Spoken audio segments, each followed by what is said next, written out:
그리스도 예수 안에서 너에게 주신 하나님의 은혜로 말미암아 내가 너희를 위하여 항상 하나님께 감사하노니, 너희를 불러 그의 아들 예수 그리스도 우리 주와 더불어 교제하게 하시는 하나님은 미쁘시도다.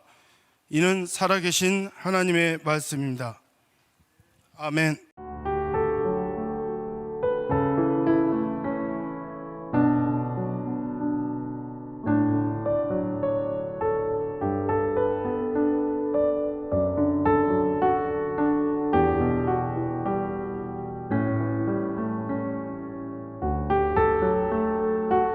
제가 오늘부터 3주간 동안 창립 기념 교회에 대한 설교를 여러분들과 함께 나누며 우리 교회를 생각하고 한국 교회를 생각하는 그런 시간을 가지려고 합니다. 오늘 첫 번째 말씀의 제목, 교회를 떠나지 마십시오. 어떻게 보면 참 슬픈 그런 이야기인 것 같지만 하나님께서 우리들에게 주시는 분명한 확신을 함께 나누는 시간을 가져보려고 합니다. 교회는 무엇이고 우리가 왜 교회를 지켜야 하고 교회에 대한 소망을 가져야 되는 이유는 무엇일까? 코로나19라고 하는 이 상황은 교인들인 우리들에게만 찾아온 것이 아니라 온 세계 모든 사람들에게 동일하게 찾아온 일입니다. 요즘 제일 많이 듣는 말이 그런 말 아닌가요? 위기라고 하는 말이죠. 또 많이 듣는 말은 뉴 노멀, 새로운 일들이 일상화되었다는 것이죠. 이 상황 가운데서 우리는 필연적으로 물어야 되는 질문이 있습니다. 이 상황에서 교회는 무엇인가? 교회의 정체성은 무엇인가?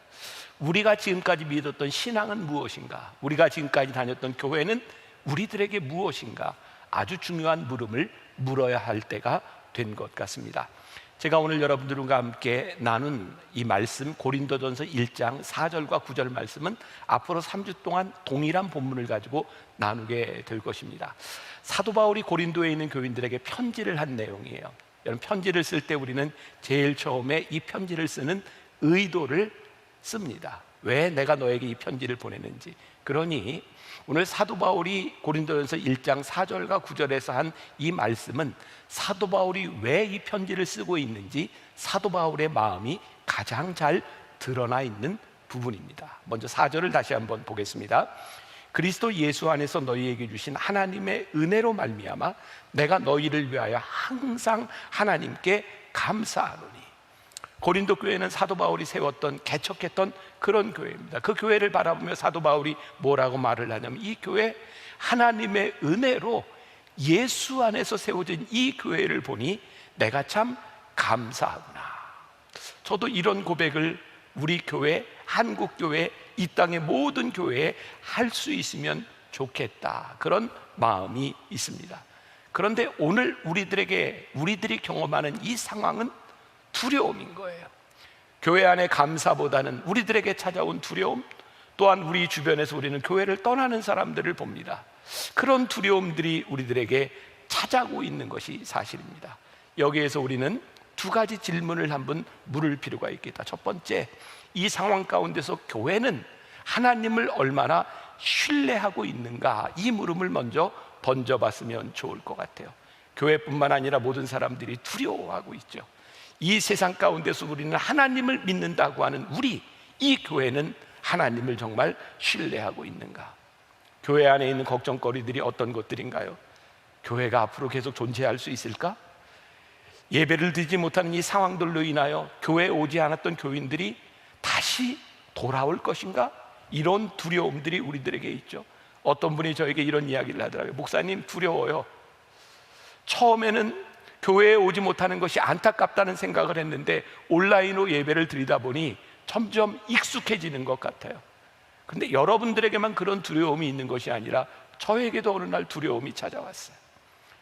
이렇게 교인들이 없이 온라인으로 예배를 드리는 게 그렇게 어색하고 슬프고 안타깝고, 그래서 어찌할 바를 몰랐는데 언제부터인가 제가 이 환경에 너무 익숙해져 있어요. 이제는 이렇게 교인이 없어도 제가 설교하는 것이 별로 어색하지 않은 것 같아요. 이 상황에 익숙해지는 저도 두려움이 있어요. 이 두려움의 시간들, 많은 스케줄들이 다 취소되고 교회 모임과 집회들과 강의들이 다 취소되고 우리의 계획대로 할 수 없었던 이 상황 가운데서 하나님은 저뿐만 아니라 우리 모두에게 은혜를 베푸셨다고 생각해요. 그것은 우리들의 생각하지 않았던 시간들이 우리들에게 주어졌고 그 시간들을 선용할 수 있는 기회를 하나님이 저에게 주신 것이었죠. 저에게는 깊이 말씀을 준비하고 묵상하고 그동안 읽지 못했던 책들을 읽게 되었고 예전에 읽었던 책들을 다시 보게 되고 특히 어렵게 생각했던 기독교 고전들을 보면서 야, 이것이 이런 의미를 오늘 우리들에게 이런 이야기를 하고 있구나 는 시간들을 많이 가지게 되었어요. 제가 오늘은 몇 가지의 책을 여러분들에게 소개하며 저에게 주셨던 묵상의 마음들을 나누어 보는 시간이 될 것입니다. 무엇보다 제가 참 좋아하는 주님은 나의 최고봉이라고 하는 책의 저자인 오스왈드 챔버스의 전기 순종의 길이라는 책을 다시 보게 되었습니다. 오스왈드 챔버스는 나이가 많아서 결혼을 했고 아주 좀 어린 여자와 결혼을 하게 되었습니다. 오스왈드 챔버스는 그 아내의 이름을 부르는 것이 아니라 늘 애칭으로 불렀어요. BD. 글에 보면 그렇게 많이 나오는데 그 말은 Beloved Disciple, 사랑받는 제자라고 아내를 불렀습니다. 이 둘이 결혼을 하고 신혼여행으로 미국에 가서 1년 동안 말씀을 전한 후에 다시 영국으로 돌아오는 그 사이에 배 안에서 있었던 그 이야기가 순종의 길이라는 전기에 나와 있습니다. 제가 조금 읽어드릴게요. 9월 21일쯤 챔버스와 BD는 영국을 향해 대서양을 헤치고 나아가는 SS 아드리아호를 타고 고향으로 향했다. BD는 미국에서 좋은 시간을 보냈지만 고향이 그리웠다. 이제 고향으로 가고 있다. 하지만 집도 없고 가구도 없고 돈도 없다. 모든 것이 불확실한 상태이다. 10월 이후를 위해 따로 정해진 계획도 없다. 챔버스는 뒤로 젖혀지는 나무 의자에 기대고 앉아 파도가 있는 바다를 바라보고 있고 BD는 책 한 권을 펼쳤다. 하나님께서 그들을 책임지시니 내일은 주님의 손에 있었다. 미래에 대한 챔버스의 자세는 간단했다. 하나님을 신뢰하고 다음 일을 행하라. 지금 가장 가깝게 해야 할 일이 무엇이 있을까? 낮잠을 자는 것이다. 그는 담요를 두르고 눈을 감고 잠이 들었다. 이 글이 그렇게 은혜가 되더라고요. 하나님을 신뢰하고 다음 할 일을 해라. 우리가 하나님을 신뢰한다면 미래에 대한 걱정과 두려움이 아니라 지금 우리들에게 주어진 일을 묵묵히 해야 하는 것, 그것이 하나님을 신뢰하는 사람, 하나님이 사용하는 사람의 모습이구나. 지난주 한 주간 폭풍처럼 지나간 변화산 새벽 기도에 우리가 미디어라고 하는 환경에서밖에 할 수 없었던 그 변화산 기도에는 저에게 그런 것이었어요. 주님, 제가 할 수 있는 것이 이것밖에 없습니다. 우리 교인들과 함께 기도할 수 있는 방법이 이것밖에 없습니다. 하나님을 신뢰하고 묵묵히 이 길을 갑니다. 그런데 그 일이 저에게 격려가 되었어요. 하나님이 인도하실 것에 대한, 하나님 앞에 순종함에 나아가는 것에 대한 확신이 저에게 찾아오기 시작했어요. 오늘 우리들에게 묻는 물음입니다. 오늘 교회는, 우리는 하나님을 얼마나 신뢰하고 있는가? 두 번째 물음을 한번 물어봅니다. 세상이 교회를 얼마나 신뢰하는가? 이 부분이 우리의 가슴을 참 많이 아프게 하는 부분이죠. 이번에 제가 예전에 읽었던 책입니다. 다시 한번 보게 되었습니다. 팀 켈러 목사님의 일과 영성. 하나님을 믿는 사람들이 이 사회 가운데서 어떻게 하나님의 영향력을 발휘하고 사는가라고 하는 책이죠. 여기에 또 이런 글이 나오더라고요. 조금 읽어드리겠습니다. 그동안 교회에서 목회자들이 세상에서 일하는 사람들에게 가르쳐왔던 가장 상투적인 말이 있습니다. 함께 일하는 동료들에게 복음을 전해야 한다는 것이죠. 하지만 신앙인들은 그들의 일터에서 복음과 열정을 전하는 일도 삶의 모범이 되는 일에도 실패해 왔습니다. 일터에서 피상적으로 하나님의 나라를 그리는 사람들보다 자신의 일터에서 전문성과 훌륭한 인격을 가지고 저절로 머리가 숙여질 만큼 성숙한 인격들이 많이 있었습니다. 이 사람들은 신앙이 없고 교회를 다니지 않아도 성경이 가르치는 예수님을 잘 알지 못해도 세상에 이바지하기 위한 자신을 희생하며 열심히 뛰는 사람들이었습니다. 오히려 주말에 명상을 하러 다녀온 직원은 주일마다 복음적인 교회에 모여 예배를 드리는 신자들보다 훨씬 더 생기발랄했습니다. 신앙의 역동성은 교회에서가 아니라 일터에서 나타난다는 말이죠. 일터에서 가장 역동적이고 효과적으로 하나님을 섬기는 도구로 단련되고 쓰임받을 수 있다는 것이죠. 이번 코로나는 우리가 지금 많이 이야기하는 그 교회의 민낯을 분명하게 드러나도록 만들었어요. 우리는 주일마다 예배했고 모여서 기도했고 우리는 하나님을 믿는 공동체라고 위했던 이 믿음의 공동체가 이 세상 가운데서 어떤 영향력도 발휘하지 못하고 우리는 오히려 세상 사람들보다 못한 모습으로 손가락질을 받는 우리의 모습을 우리는 보게 되었어요. 이 세상으로부터 잃어버린 교회의 신뢰는 무엇을 의미할까요? 하나님의 통치가, 하나님의 역사가 교회를 통하여 이 세상 속으로 스며들어가고 있지 않다는 것이었어요. 교회 밖의 세속적인 영역에 하나님의 능력이 더 이상 미치지 못하고 하나님을 믿는 우리들이 이 세상 가운데서 그 능력을 잃어버렸다는 거예요. 여러분, 우리의 신앙이요, 우리의 믿음이 세상에서 실패하면 하나님의 통치가 이루어지지 못하고 있다는 것을 우리들은 잊고 살았던 것 같아요. 얼마 전이죠, 우리나라 제1야당 국민의힘의 어떤 청년 당원들이 그런 포스터인가 글을 썼던 것 같죠. 하나님의 통치라는 말을 썼어요. 근데 이게 웃음거리가 되었어요. 이 당원들이 거기에서 쫓겨나는 일이 일어났어요. 우리의 가슴을 아프게 하는 일들이죠. 하나님, 이 나라에 하나님의 통치가 이루어져야 합니다 라고 하는 이 말이 세상의 웃음거리가 되어버린, 더 이상 세상의 교회를 신뢰하지 않는, 왜 이런 일이 일어나게 되었을까? 이 세상에 하나님의 다스림이 없다는 증거 가운데 하나는 교회와 교인 그리고 교회 지도자들, 이 모든 사람들이 하늘로서부터 내려온 하늘의 권세보다 세상의 권세에 무릎을 꿇고 우리들이 그렇게 살아감으로 인하여 우리는 덩그랗게 생겨진 공간의 교회들을 바라보고 있지만 하나님의 통치를 바라보지 못하게 되었어요. 교회가 부흥을 하면, 아니 한국 교회가 부흥하던 그 시대에 우리는 여기저기에 많은 교회들이 우뚝 세워졌어요. 건물이 세워진 것이죠. 마치 그런 생각이 듭니다. 신도시가 생길 때마다, 큰 도시가 생길 때마다 어떤 나라가 돈을 벌면 그 나라의 상징성을 만들어가기 위해서 늘 세계 최고의 빌딩을 짓습니다. 최고의 빌딩 마천루. 어떤 사람이 갑자기 돈을 벌면 그 사람은 남들에게 보이는 옷과 여러 가지 명품들을 가지고 자기를 치장하려고 합니다. 하나님의 다스림이 없는 교회의 건물들은 어느 날부터인가 세상에서 조롱거리가 되고, 죄송합니다, 천박한 건물이 되어버렸어요. 그런데 이런 일들이 지금 여기 처음에 있었던 일들이 아니라 1500년대에 종교개혁이 일어나던 때, 그때와 마찬가지라는 생각이 들어요. 그 당시에 교회의 권위는 하나님의 다스림에 있는 것이 아니라 교황의 권위 아래에 있었어요. 프로테스탄트, 무엇을 프로테스트 했어요? 권위가 교황에게 있는 것이 아니라 하나님께 있습니다라고 하는 기치를 가지고 말씀으로 프로테스트 했어요. 이제 교회 안에서는 어떤 성직자의 한 사람의 권위나 교황의 권위로 다스려지는 것이 아니라 민주적인 교회가 만들어지기 시작했어요. 평신도들이 사역을 하기 시작했어요. 그런데 불행한 일이 일어나기 시작했습니다. 종교개혁을 통하여 교황의 권위가 무너지고 민주적인 교회가 이루어지기는 했는데, 이제 이 민주적이라고 하는 이 말이 하나님의 통치를 대신하기 시작했어요. 교회의 모든 일들이 투표로 이루어집니다.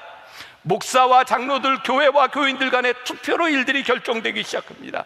생각해보니 교회의 자리를 차지하고 있었던 교황 대신 이제 우리는 민주주의라고 하는 이름으로 교회가 또 다른 이름으로 타락해가고 있는 것은 아니지. 다음 주에 우리가 속한 감리교단에는 감리교단의 교단장을 뽑는 선거가 있습니다. 참 놀랍죠? 교단장을 뽑는 그 선거에서 하나님의 뜻이 좌지우지되는 것이 아니라 그 사람이 얼마나 많은 표를 갖느냐에 따라 수장이 정해집니다. 그런데 참 불쌍하고 무서운 일들은 이런 표를 얻어내는 방법이 성경적이거나 하나님의 다스림에 있지 않는 그런 표들을 우리들이 얻어가고 있다는 거예요. 이 일들에 대해서는 하나님께서 미리 우리들에게 경고하셨어요. 고린도전서 10장 5절 말씀 보세요. 그러나 그들의 다수를 하나님이 기뻐하지 아니하셨으므로 그들이 광야에서 멸망을 받았느니라. 하나님은 다수를 기뻐한다고 말씀하시지 않습니다. 여러분, 제 말을 오해하지 마세요.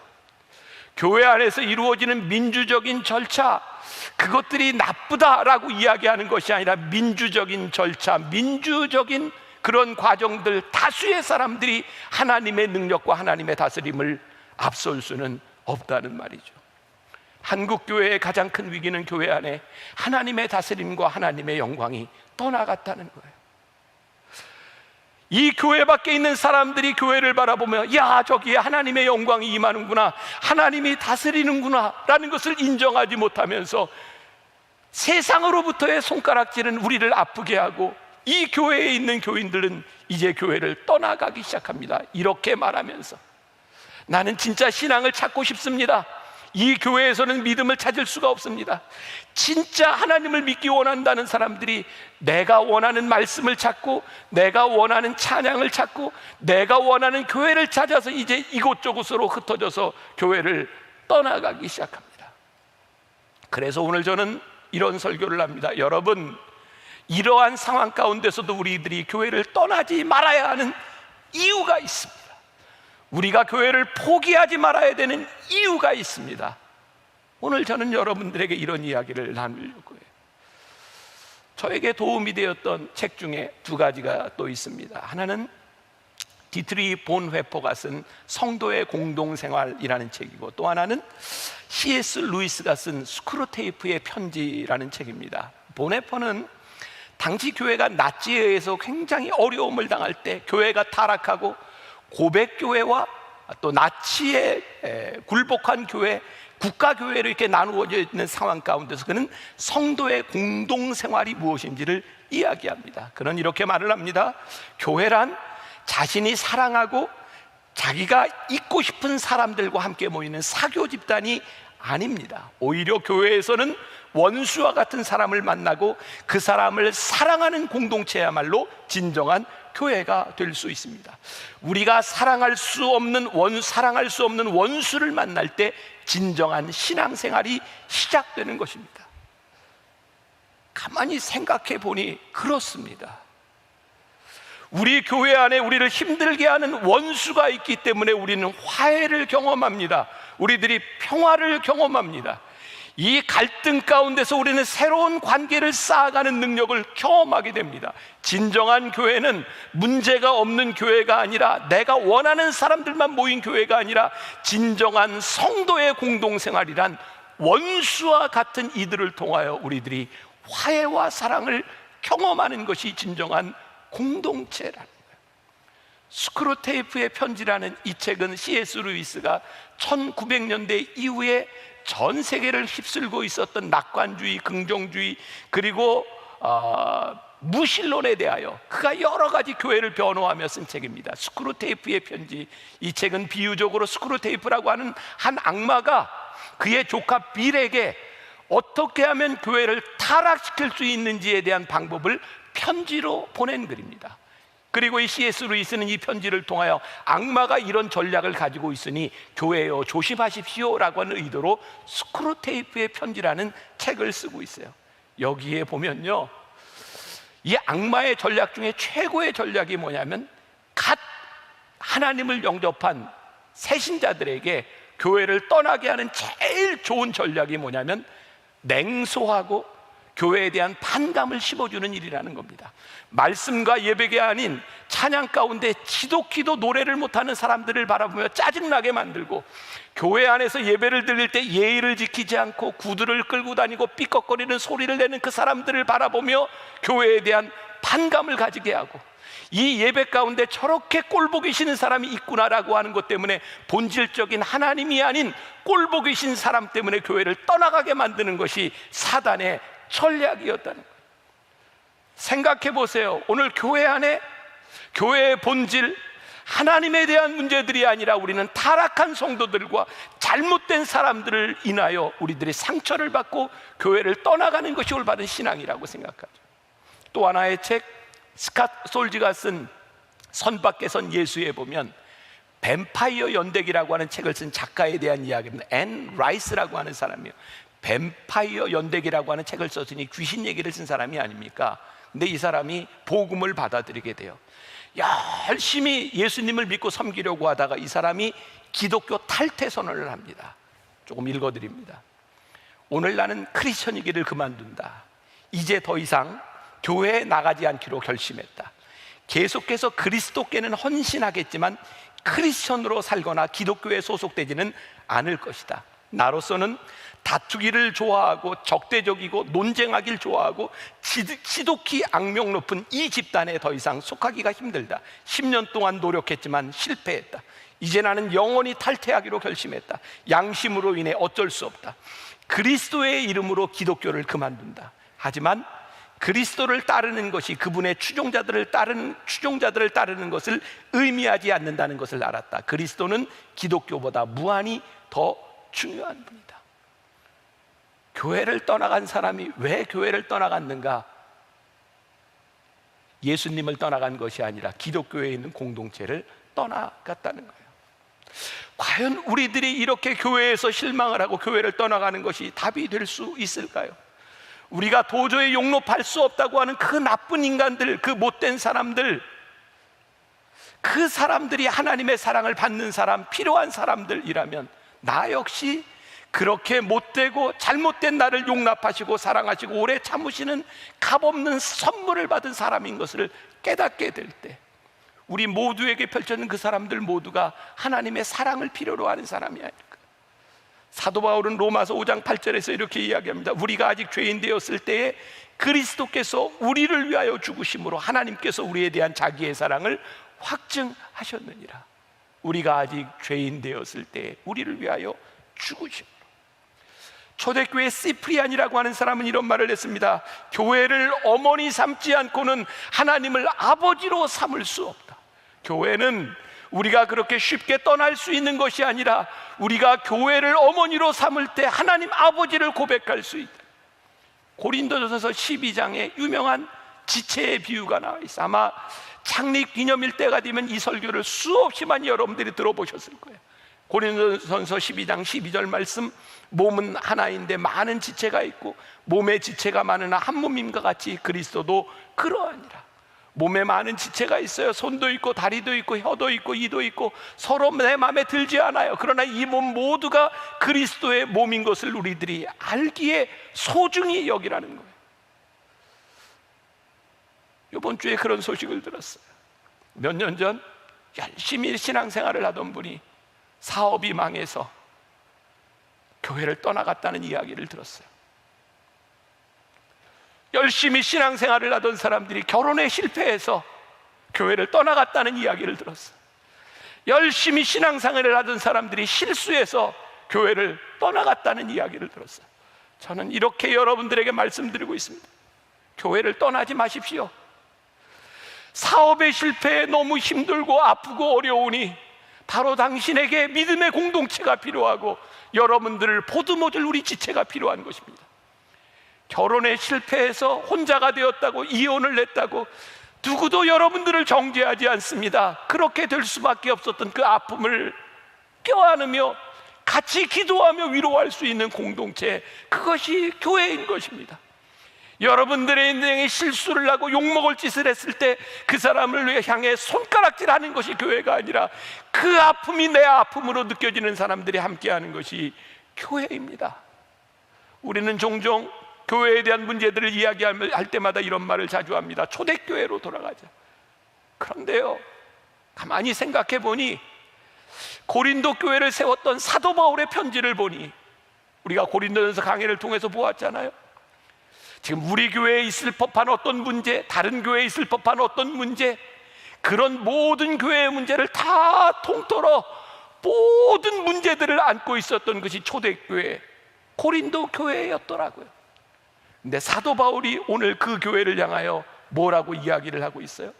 그리스도 예수 안에서 너희에게 주신 하나님의 은혜로 말미암아 내가 너희를 위하여 항상 하나님께 감사한다. 그리고 오늘 본문 말씀 9절에 보니까 뭐라고 말씀합니까?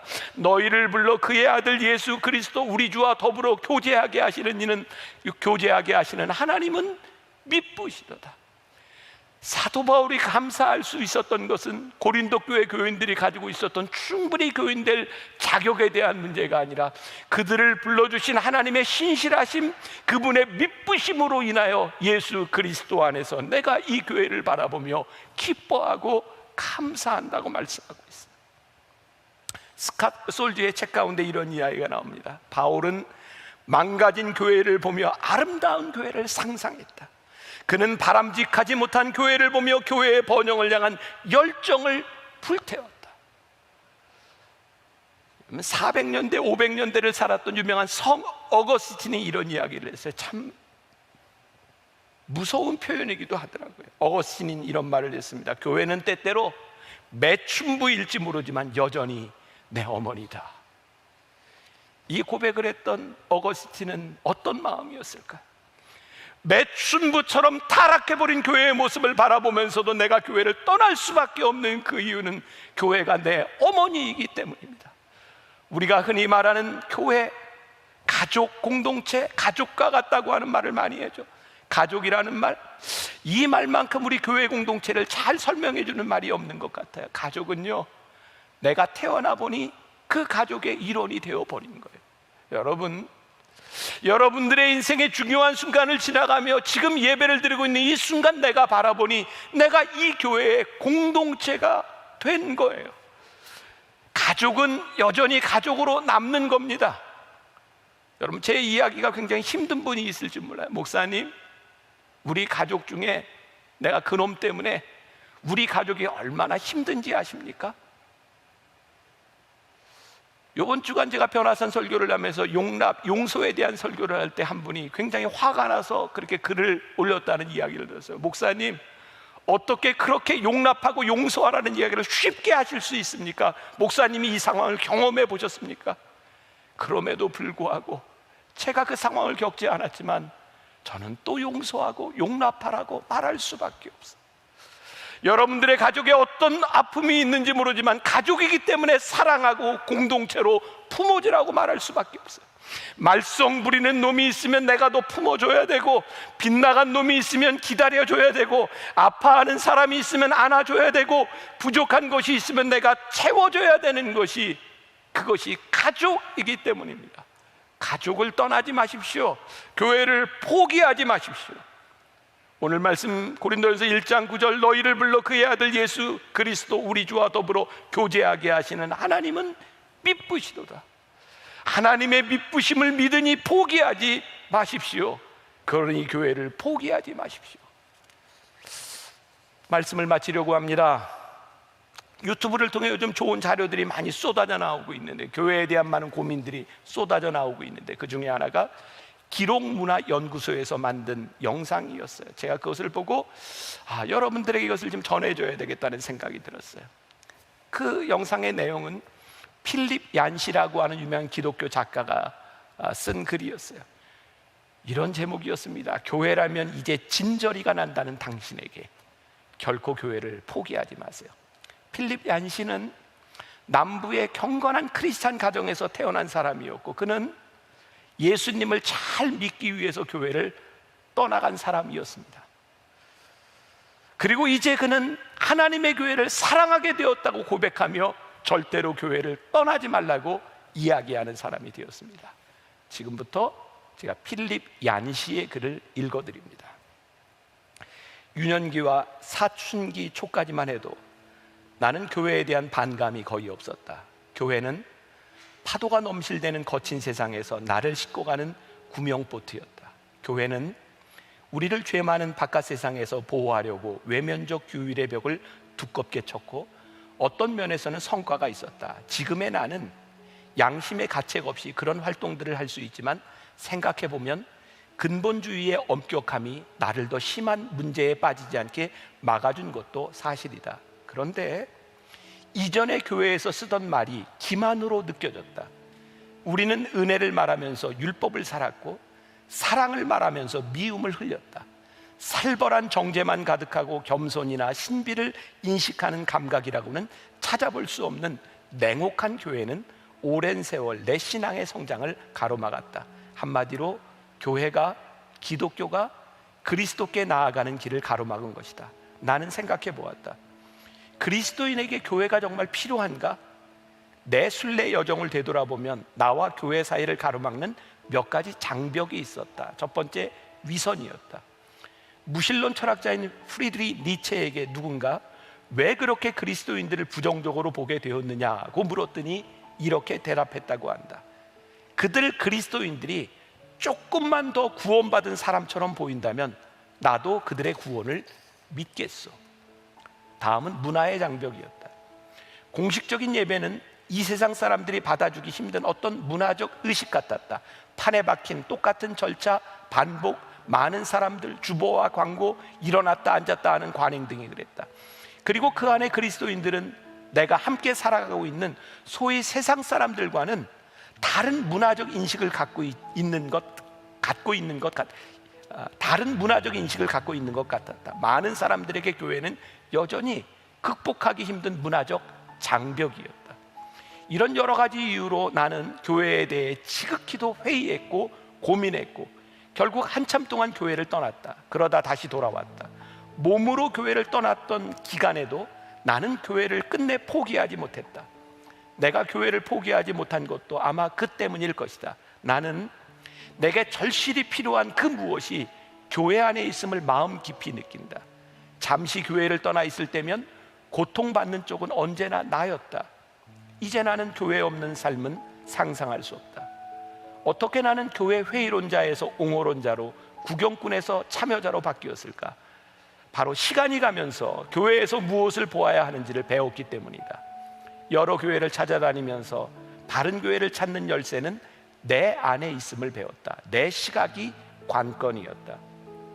나는 교회를 대할 때 위를 올려다보고 주위를 돌아보고 밖을 내다보고 안을 들여다보아야 함을 배웠다. 교회를 겨우 참고 견디던 내가 교회를 사랑할 수 있게 된 것도 이 새로운 시각 덕분이었다. 전에 나는 비판적인 소비자 중심으로 교회를 대했고 예배를 공연으로 보았다. 둘러보니 나뿐 아니라 교회를 다니는 사람들이, 심지어 목회자들이 교회를 극장처럼 생각하는 경향이 있었다.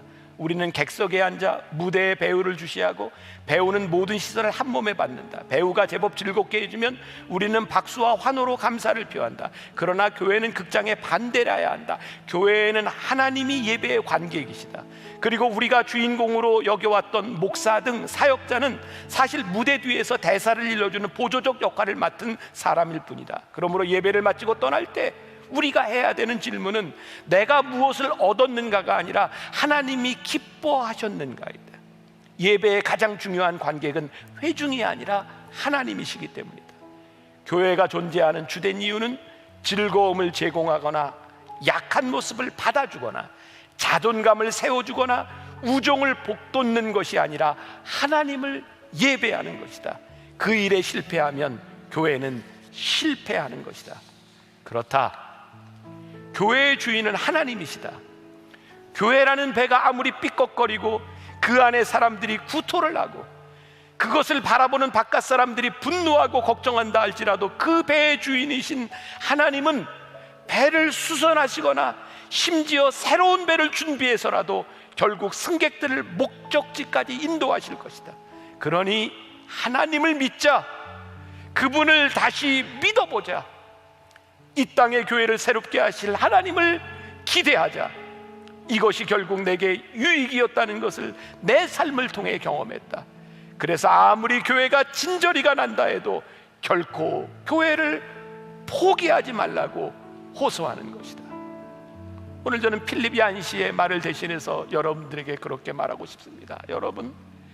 여러분들을 실망시킨 교회를 포기하지 마십시오. 여러분들의 마음을 아프게 했던 그 교회를 결코 떠나지 마십시오. 어머니 같은 교회를 떠났을 때 여러분들의 마음이 아플 것입니다. 절대로 교회를 포기하지 마십시오. 이 교회가 삐걱거리고 냄새가 나고 구토가 나고 바로 무너질 것 같지만 교회를 포기하지 마십시오. 왜? 교회를 세우신 하나님을 믿기 때문입니다. 여러분, 다시 한번 하나님을 믿어봅시다. 이 교회를 새롭게 하실 하나님을 믿어봅시다. 그리고 그것이 여러분들의 인생에, 여러분들의 영혼에 결코 손해가 아니고 잘못된 것이 아니고 그것이 여러분들에게 축복이었음을 고백하는 날이 옴을 우리들이 믿으며 교회를 포기하지 마십시오. 절대로 포기하지 마십시오. 하나님을 믿어봅시다.